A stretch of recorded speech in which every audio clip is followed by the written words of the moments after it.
Welcome everyone to Phase Ready. Today we're going to be getting into our program, and today the program is centered on communication. We're going to start off with a story from 2005 called The Great Walkie-Talkie War. All right, one summer my buddy Dave decided he was going to be prepared for anything. So he went out and bought a set of cheap walkie-talkies from a discount store, bragging about how he could now out-communicate anyone in a crisis. The problem? He never actually tested them. Flash forward to a camping trip in the mountains. Dave, in all his preparedness, handed me a radio and said, if we get separated, use this. We split up to gather firewood, and of course, I immediately got lost. I pulled out the walkie-talkie. Dave, come in, I'm lost. Nothing but static. Dave, this thing isn't working. More static. Finally, after 5 minutes of shouting, yelling, and saying words I'm not proud of, I heard, this is Ranger Station 12.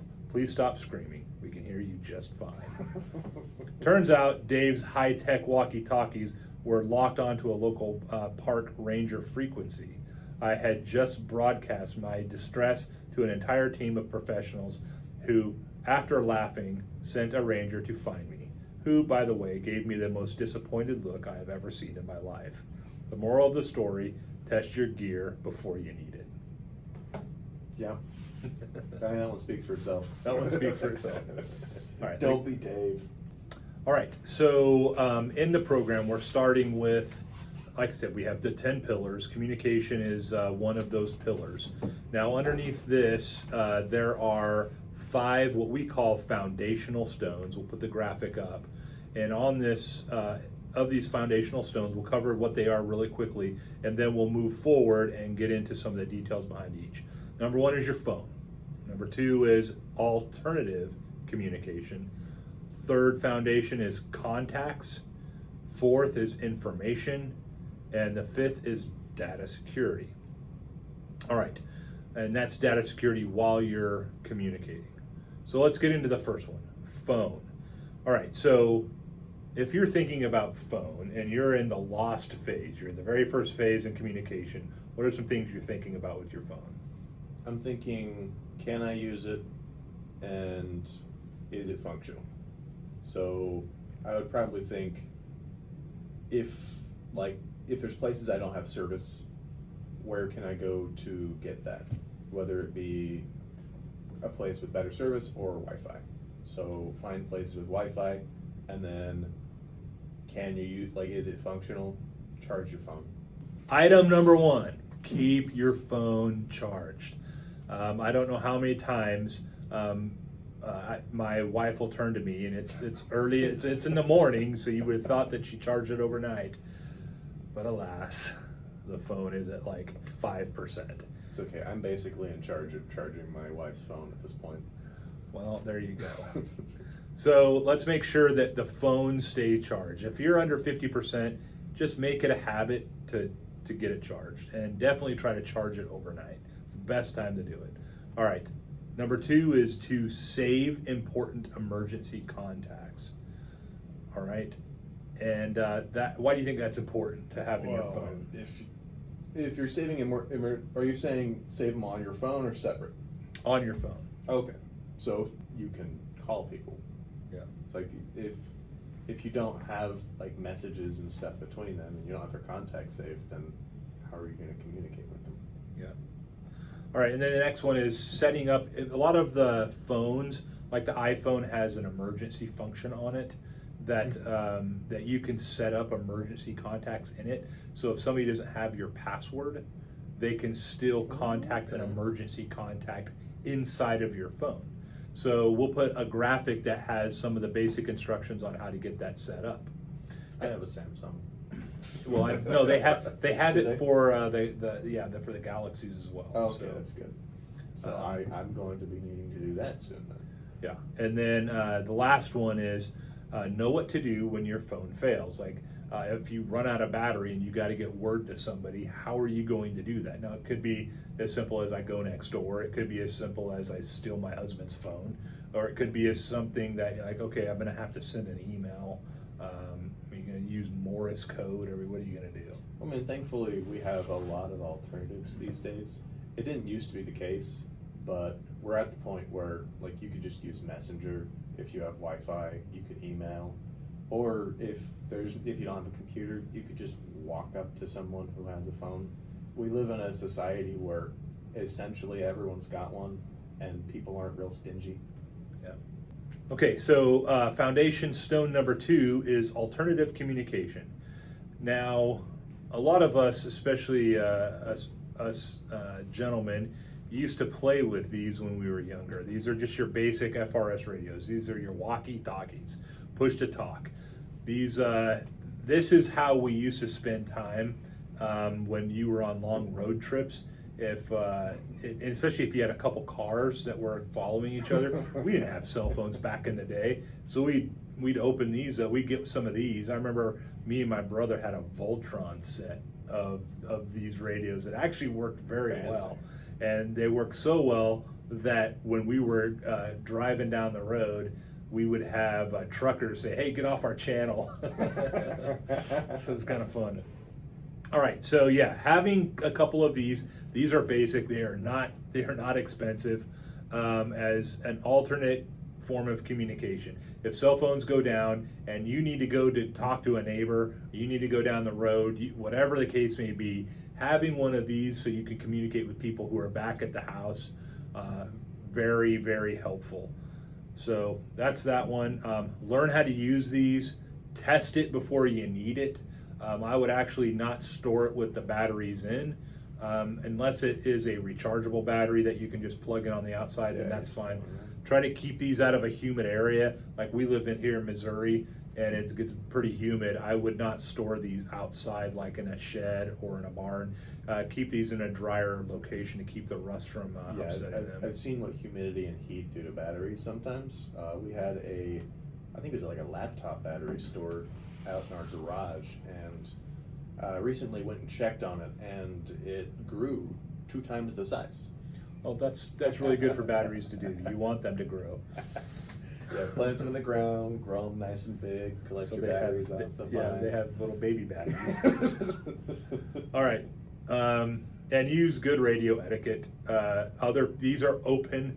People will hear you talking on here, so you don't want to sound like a fool, especially in an emergency situation. So, watch yourself. Unless that was your plan, but yeah. Usually that's not part of a good plan. That's not part of a good plan. All right, number 3 for foundational stones is contacts. You have an emergency list, not just on your phone, but keep one in your wallet, or your purse. You want to have maybe even one on the fridge, an emergency contact list, because everybody thinks that, hey, I have grandma's phone number in my phone. Well, what happens if you can't use your phone because the systems are down, or your phone dies, or you lose it? Exactly. Something as simple as losing. Sometimes when it rains, it pours, and power goes out, or you're in a bad situation, and where'd my phone go? Yeah, and I can. So another part of that is, you want to carry a written copy with you in your purse or your wallet, but memorize at least one phone number. Whether it's mom, dad, grandma, brother, sister. Back when dinosaurs roamed the earth and we didn't have cell phones, we had to memorize all of our friends' numbers. And you didn't have like paper and pen? No, because it would take too long. So you would write them down once, but after you would dial it a few times, it just would stick in your brain. And so we would just memorize. I mean, there are points where you would have dozens of phone numbers memorized, and yet you would fail at math. I don't know how that correlated. Completely different. Completely different. All right. 4th foundation is information. Part of communication is be able to have incoming information. You don't want to just be stagnant, feel like isolated on a communications island. A good way to have that is having a NOAA weather radio or something similar. An old AM FM radio would work as well. And then also you want to make sure you're following trusted local sources. If you hear somebody just talking on the radio, that doesn't mean that person is giving accurate information, especially in a blackout type of scenario. you want to make sure that the information that you are receiving, because most likely you're passing that information to someone else too, try to check your sources. Yeah, I mean, there's no quicker way to spread panic than to spread like false information, I think. Yeah, and also know where to get some information. Like if something, nothing's coming over the radios either, just know like, hey, maybe around the corner is a fire department, or maybe there's a police station that's close that you could take a little bit of time and head over there to say, hey, what the heck's going on? So just know local places that you can go to gather information. All right, last, data security. Use strong passcodes for any of your type of communication devices. Your phone, good one to have is the Face ID. Don't overshare online when you're on any of your devices. When you're on a cell phone, one of the things I find interesting, they did a study of professionals that were going out and they were in airports, and it was amazing how much people could pick up on sensitive company information by just sitting there and listening to people talk on their cell phone or on Zoom or Teams calls. And so every time I'm at an airport, I try to avoid doing that or talking as much as I possibly can, because yes, I have to join some of those meetings too. And so when I get asked, okay, what do you think about this? You try to limit that. You don't want to overexpose. I mean, especially in those public places, keeping a hold of like information and communication isn't just about like being able to communicate. It's what you're communicating. So like we said with it's like you don't want to spread false news, but you also don't want to divulge sensitive information around people who might be able to take advantage of that. Yes. All right, next would be careful about scams and phishing attempts. The phishing attempts that are out there, there are some stories that have been going around about recruiters that are coming into corporate America, and they're finding the right person who's been at a company online that are working with like AI, or they're programmers, and they have, it looks all official, they're headhunters or recruiters. And those have been around for a long time, and they're really good at finding you really good jobs. Like, hey, I know you've been working at this company, company X, but I'm pretty sure I could get you a job at company Y for more. And those type of recruiters are out there everywhere. But what they are now is they're phishing attempts, they're phishing scams. Because what they'll try to do is, hey, we need an example of a type of project that you've been working on recently. And so, people are giving up sensitive information about their company. Okay. And as examples, or they'll say, hey, the next time you're on Zoom and you're giving a briefing, take a recording of it so my client can see that and gauge how well you do your briefings. Mm-hmm. And what they're doing is they're taking that information, selling it. And then what the final step is they'll say, okay, hey, we have your final interview. You're gonna love the compensation package. I'm gonna send you a link that has the interview times, and you can just go ahead and pick one. And so this person, you've been talking to this person either on Zoom or on email or on phone, and they send you this link, and you click on that link, and all of a sudden your computer shuts down. They are in your corporate network.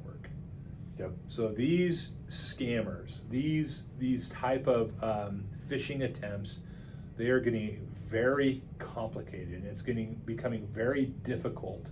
That's something I've noticed in almost every facet of online life. If there's sensitive information or if there's money being transferred, there are scammers everywhere, and they're getting smart. They're getting very smart. All right, so we'll have a little bit more about how to avoid those type of things in upcoming episodes, but I think we'll leave it there.